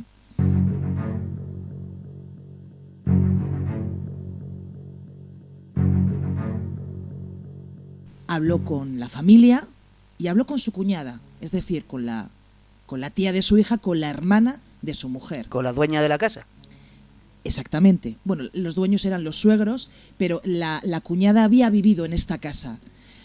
Entonces le comentó esta cuñada, esta mujer asturiana, que hacía unos meses ella pertenecía a un club social, a una peña, tenían un local donde iban con los amigos a charlar, a tomar un refresco, bueno, pues a pasar las tardes allí en compañía. Exactamente, a pasar el rato. Y que tanto ella como los amigos... No me digas más. ¿Qué te puedes imaginar? Que hicieron la ouija. Exactamente. Es que no falla. Que hicieron la ouija, que en ese momento de hacer la ouija no vieron nada, no sintieron nada, no oyeron nada, pero que consideran que no cerraron bien la sesión, por decirlo de alguna manera, que parece que estamos hablando de un programa de Windows, pero no, hablamos de la ouija, ¿no? De este mal llamado juego de la ouija, como nos explicaste hace algunas semanas, Ángel. 30 años después, y repito esta fecha porque me parece muy curioso, este oyente asturiano habla hace pocas semanas con su hija mayor y le recuerda esta historia. Su hija era una niña muy pequeña y la hija tiene ese recuerdo ya no solo por lo que ella puede, valga la redundancia, recordar de esta historia, de esos momentos vividos, sino también por lo que le han contado sus padres. ¿Y qué es lo que le comenta la hija a nuestro oyente? Que su tía, pese a que se ha mudado de casa en varias ocasiones, sigue notando miradas, sigue notando presencias, sigue notando movimientos, susurros. Puede ser que esa sesión de ouija mal cerrada, mal acabada, abriese algún portal, abriese algún mundo del que tanto nos gusta hablar. Podría ser. Podría ser. Y esa es su experiencia, que me parece fascinante. Fascinante. Además, gracias a este oyente, porque es un seguidor fiel desde el inicio de este podcast, y gracias por contarnos esta experiencia y sobre todo por tener una claridad en los detalles que nos ha dejado asombrados.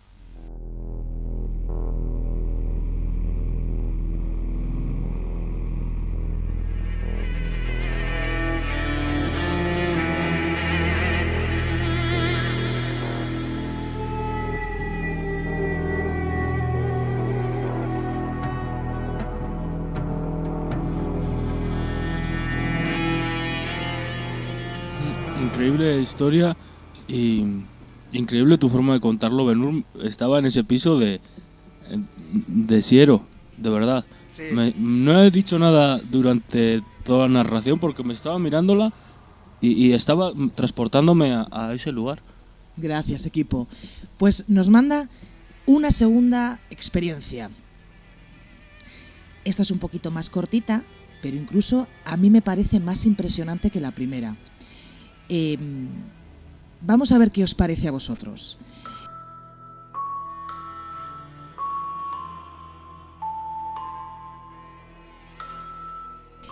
Este asturiano es un motero, actualmente también sigue siendo motero, le gustan mucho las motos.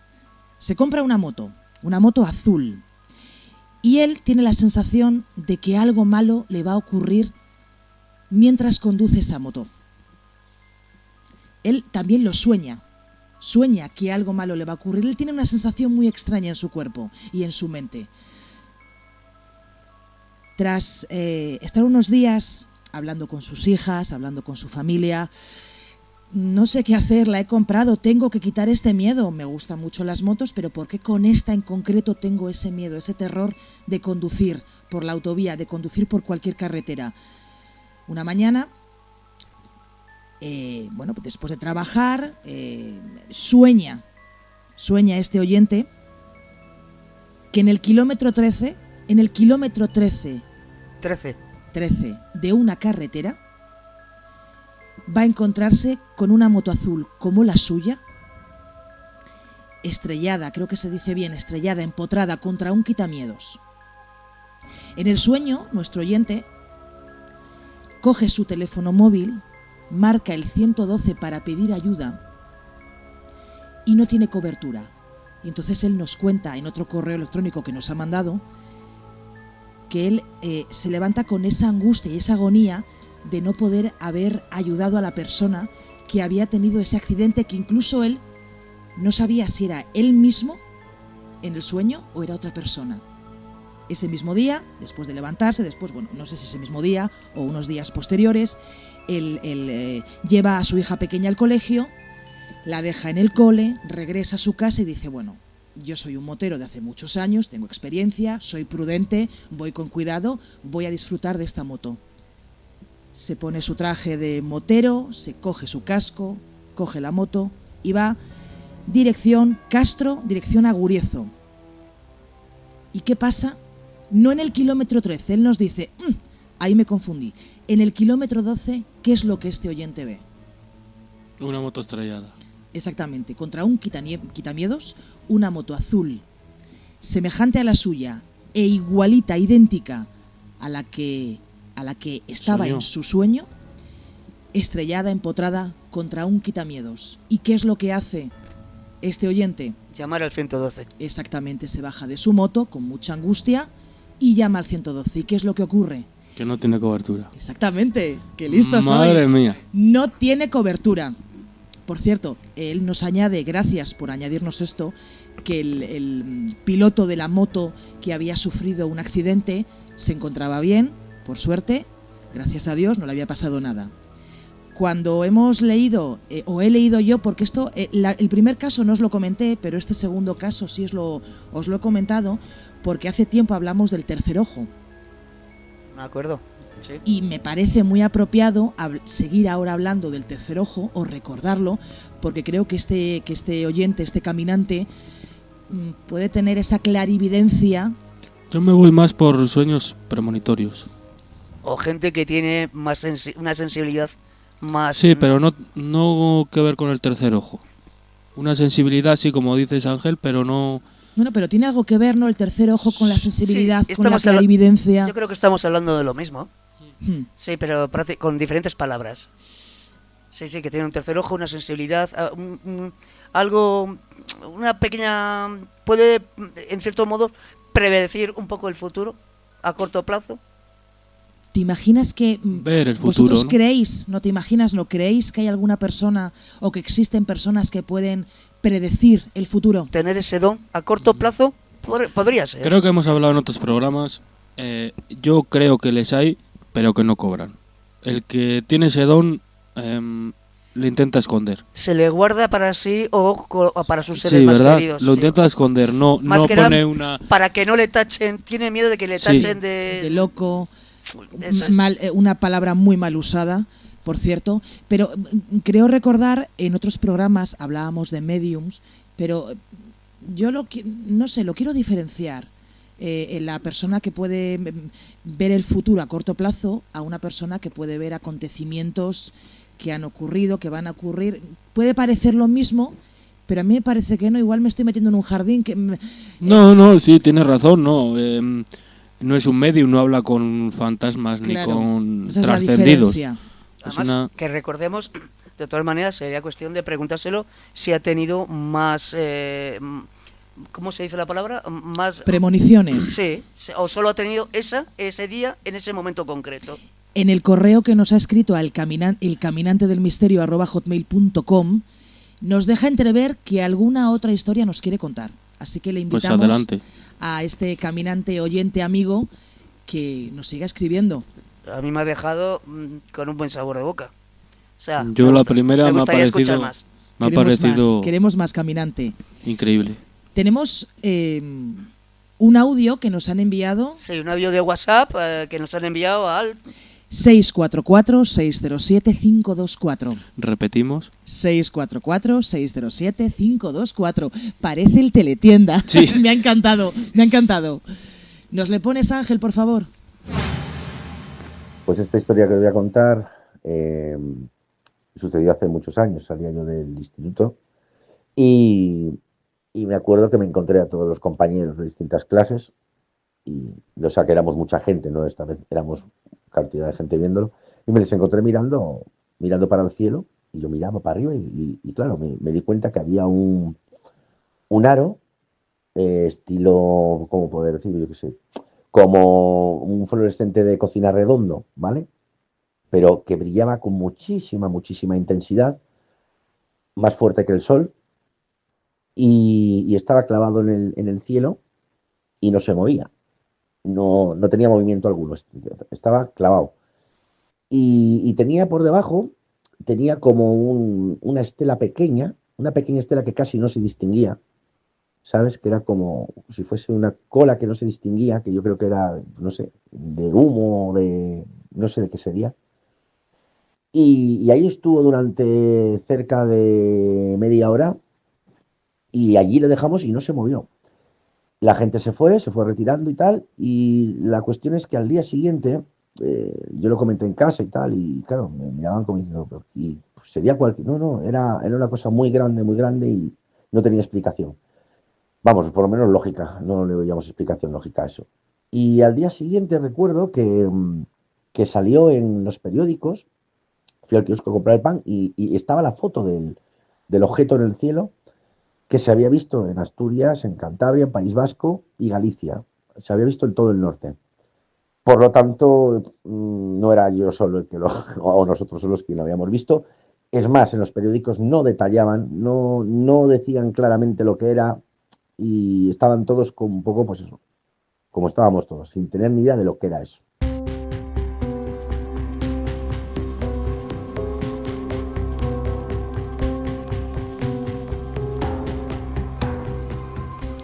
Gracias, caminante, por volver a mandarnos un audio.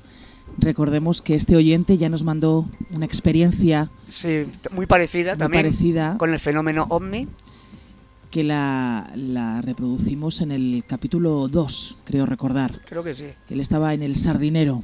Sí, en la segunda del Sardinero, hablaba el cormorán, creo que era, y vio un objeto que iba a dirección Bilbao, en la playa. Con una estela de fuego que le seguía. En este caso... Es como un platillo blanco, que daba mucha luz en el cielo, y no solo lo vio él, sino que lo vio mucha gente. Y en varias partes de España, ¿no? Del norte de España. Salieron medios de comunicación, y la verdad es que poco más se puede decir. Podemos hablar... no ha ocurrido en ocasiones... que se suma, no la opinión de alguien, pero no voy a decir histeria colectiva, pero que un fenómeno así puede engañar al ojo, por decirlo de alguna manera. Una pareidolia visual. A un grupo de personas amplio. Sí, pues yo creo que podría ser. Sí, pero yo creo que no viene al caso porque está fotografiado, ¿no? Como este oyente ha dicho, ¿no? Y ha salido en varios periódicos.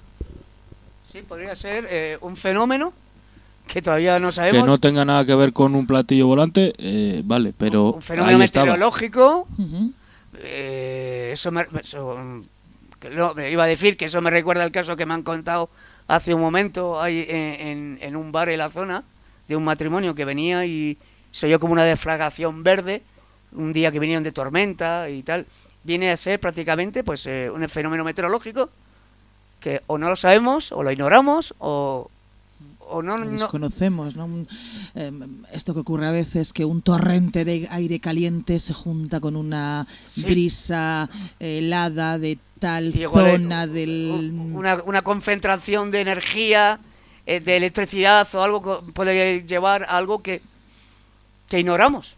Por lo menos yo personalmente ignoro totalmente. De todas formas, no fue un tema que suscitase curiosidad si no se investigó, o si se investigó lo desconocemos. Así que este oyente, si es conocedor de que en esa época, cuando él estaba en el cole, en el instituto, alguien investigó, algún meteorólogo, científico... O si conserva ese periódico, ¿no? Que nos mande una foto. Que nos mande una fotografía, que lo publicaremos en nuestras redes sociales. Encantadísimos. Pues sí. Yo os quería comentar un caso que le pasó a mis padres y no han querido mandarnos un audio. No ha querido mi madre. Y también tiene que ver algo con este fenómeno ufológico. El caso es que hará 20 años, 25, todavía no había autovía para ir a Aguilar, era por la Nacional. Y un domingo a las 8 o las 9 de la noche era una carretera muy transitada. Pues en ese momento no había ningún coche en todo el camino y llevaban a la altura del copiloto, a la altura de la ventanilla, una luz naranja que les siguió 10 o 20 kilómetros. Hasta un punto que la luz tiró para un lado y mis padres siguieron por la carretera. ¿Y tu madre, cuando te cuenta esta historia, qué explicación te da o qué considera ella que podría ser? No me da ninguna, porque yo se lo he sacado 1000 veces y no le gusta recordarlo. No quiere hablar del tema. No. Eso y mi padre, que era muy de estos temas también, la luz... Esto es viniendo de Mataporquera, está el cruce para Polientes y Arroyal y todo esto, a Carabeos. Claro, recordemos que nosotros nos encontramos en el sur de Cantabria. Hablas que tus padres se dirigían hacia Aguilar de Campoo. Aguilar de Campoo está muy cerquita de la zona campurriana en la que nos encontramos, a unos 15 minutos en coche, no sé cuántos kilómetros habrá desde esta zona, desde Campoo hasta Aguilar de Campoo, que por cierto es una pequeña localidad de Castilla y León. Bueno, lo que iba, que en un momento hay un cruce o sigue la carretera. Pues mi padre quería seguir para donde iba la luz, a ver qué era, y mi madre no le dejó. Y ahí nos quedamos sin saber qué era esa luz. Y te diré que he escuchado varios casos parecidos. La verdad es que eso sí se puede considerar un fenómeno ovni, con todas las consecuencias. Me llama mucho la atención que siempre que hay un fenómeno de este pelo, ¿no? De esta magnitud, son carreteras que son muy transitadas, pero que en el momento del avistamiento no hay coches. No hay ni un alma. No hay nada. Oscuridad, silencio... Pero en varios casos que he visto, y he leído alguno muy parecido a lo que le pasó a mis padres, también con una luz, y lo mismo, una carretera que era muy transitada y que en ese momento justo solo estaban ellos en la carretera. Eso forma parte del misterio. ¿Verdad? ¿Pueden ser elegidos? Sí, pero tampoco les pararon ni se les averió el coche, ¿no? Como muchas veces pasan con... Que se apaga la radio, ¿no? Es muy de película. Que se queda sin batería el coche y no pueden arrancar. No pasó nada. Y tu padre quería, ¿no? Mi padre quería seguir la luz. Pero tu madre... Si llega a ir solo, mi padre se planta detrás de la luz, como si le hace ir a Madrid. Así te lo digo. Vamos, como haría yo también. Claro, es que de casta le viene al galgo, Yo también lo haría. Pero mi madre, pues, es más racional, ¿no? Y igual un poco más miedica y no. Tira para casa. Bueno, no es lo mismo, tengo que corregirte, lo vas a permitir, ser racional con ser miedica. Vale, porque perdón, entonces también lo soy yo. No me he expresado bien. También lo soy yo, racional y miedica. Yo tampoco hubiera ido, Jairo. ¿Pero por qué? ¿Por qué? ¿Tú te quedas 30 años con esa cosa de qué sería esta luz que nos... ¿Sabes? Sí, con esa intriga, sí, con ese no, pues no saber. seguido. Oye, quién sabe, igual ahí adelante para y No sé.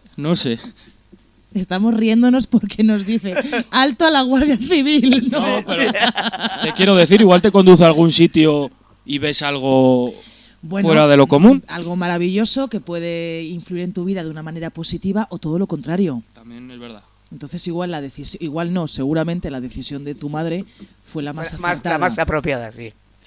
Sí, además que los hombres somos muy locos para estas cosas, ¿sí? Ya te digo. Pues a mí sí me habría gustado. Solo por poder dar una explicación a una cosa tan extraña, ¿no? Que te pase. A mí nunca me ha pasado. ¿Y estás deseando que esto ocurra? No sé, porque también me da respeto, pero... ¿Qué queremos? ¿Ver un objeto en el cielo que no sepamos lo que es? ¿Un ovni? ¿O queremos conseguir una psicofonía? O yo la psicofonía. Estoy hablando en plural, me refiero a vosotros. ¿Qué queréis vosotros? Porque yo ni una cosa ni la otra. Ángel. Bueno, yo no sé.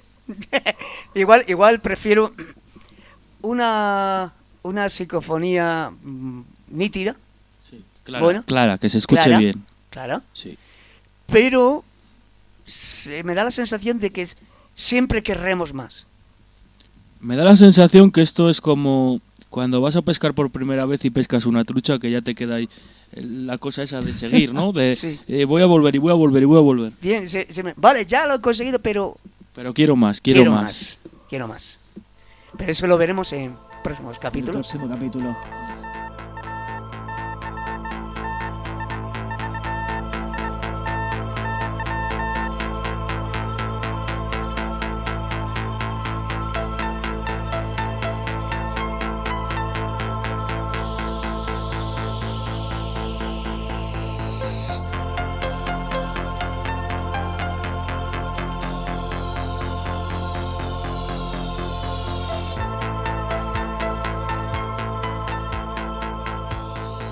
Continuamos con El Caminante del Misterio, con una dramatización de Ángel y Javi MR, que da gusto contar con personas así al lado, ¿no? Que hagan estas magníficas recreaciones, y con todos vosotros, El Geriátrico.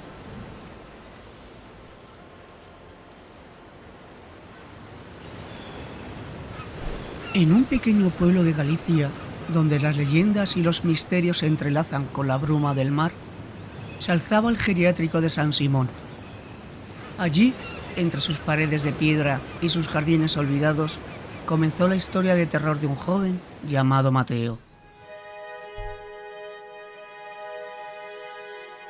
Mateo, con sus recién cumplidos 18 años, era un chico de carácter tranquilo, humilde, con gran facilidad de entablar conversación, tanto con gente de su edad como con los más mayores. A pesar de no tener dificultad para relacionarse, no tenía muchos amigos en el pueblo, ya que se había mudado allí con su familia hacía poco tiempo. El chico había aceptado su primer trabajo en un geriátrico que había a las afueras del pueblo. Aunque nervioso, estaba emocionado por empezar una nueva etapa en su vida, con la que esperaba conocer a más gente, entablar nuevas relaciones y hacer nuevos amigos. Era su primer día, y aunque al principio le inquietaban los largos pasillos y el silencio sepulcral, pronto encontró consuelo en las sonrisas arrugadas de los residentes que allí vivían.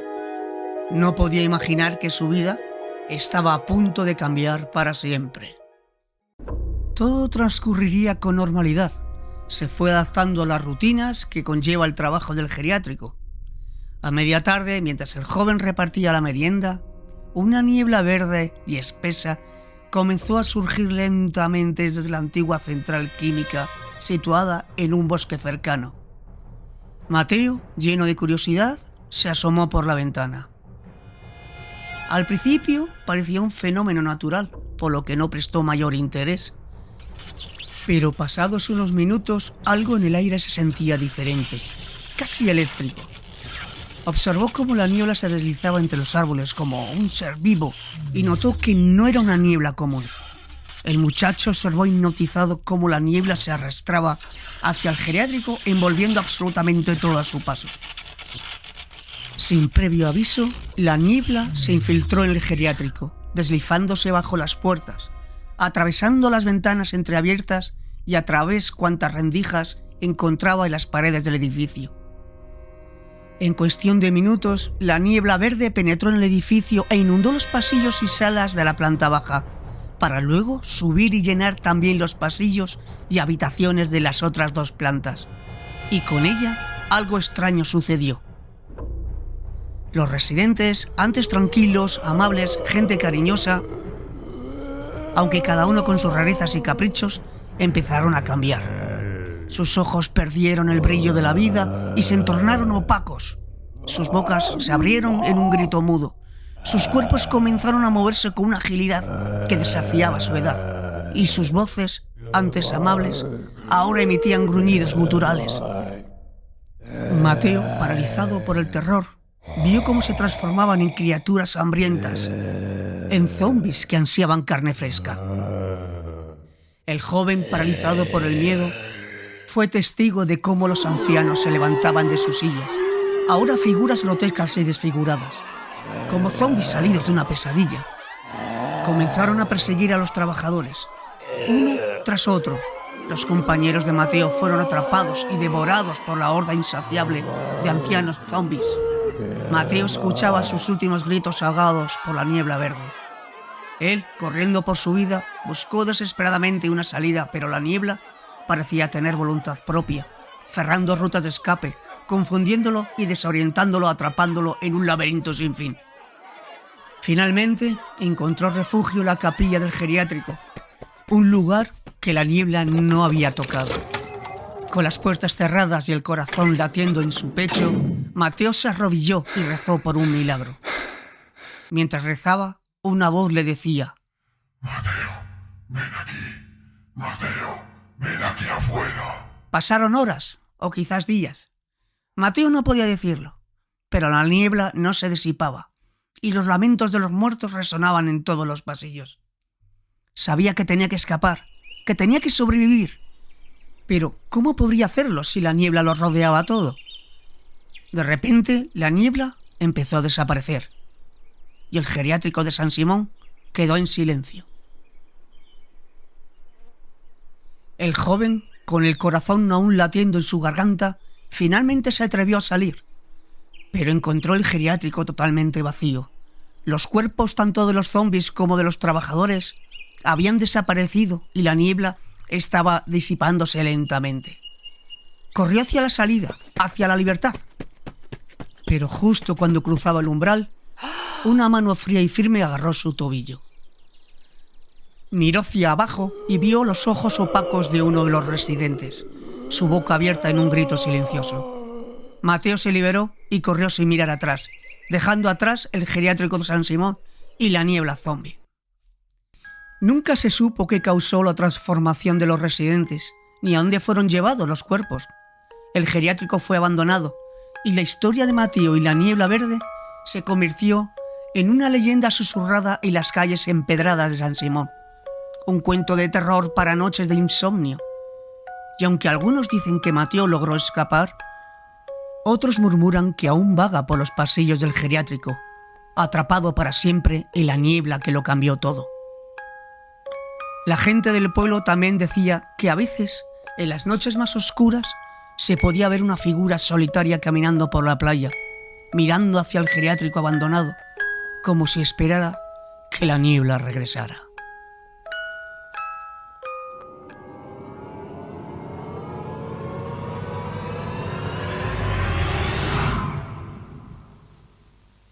Bueno, gran historia de Ángel y Javi, ¿no? Me ha gustado mucho. ¿Qué quieres que te diga yo? Celebro que se haya gustado. Sí, pobre Mateo. Habrá más historias, ¿eh? Sí. Nos gustan las dramatizaciones en El Caminante. ¿Y vosotros que estáis en casa, qué opináis? ¿Os gustan estas dramatizaciones? ¿Queréis más? Decírnoslo en las redes sociales. Facebook, Instagram, TikTok. Telegram, al WhatsApp, número de teléfono. ¿Le tenemos por ahí? ¿No le sabemos de memoria todavía? Todavía no. Hay que saberlo de memoria. Bueno, Le hemos repetido 3 o 4 veces, Sí. ahora no lo vamos a decir. No lo decimos. Bueno, pues si os parece vamos ya cerrando este cuarto capítulo. Cuarto capítulo del Caminante del Misterio. Que esperemos que os gusten y sigáis... Estando ahí a nuestro lado. Sí, y apoyándonos. escuchando, Esperando los domingos de cada semana.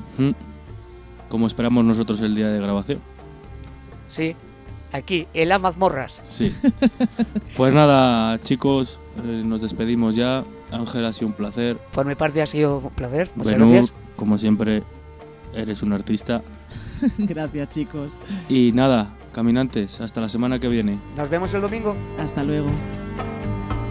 In the springtime of the year, when the trees are crowned with leaves, when the ash and oak and the birch and yew are dressed in ribbons fair, when I was called the breathless moon in the blue veil of the night, the shadows of the trees appear amidst the lantern light. We've been running all the night in summertime of this day, not returning back again. We breathe a garden gay.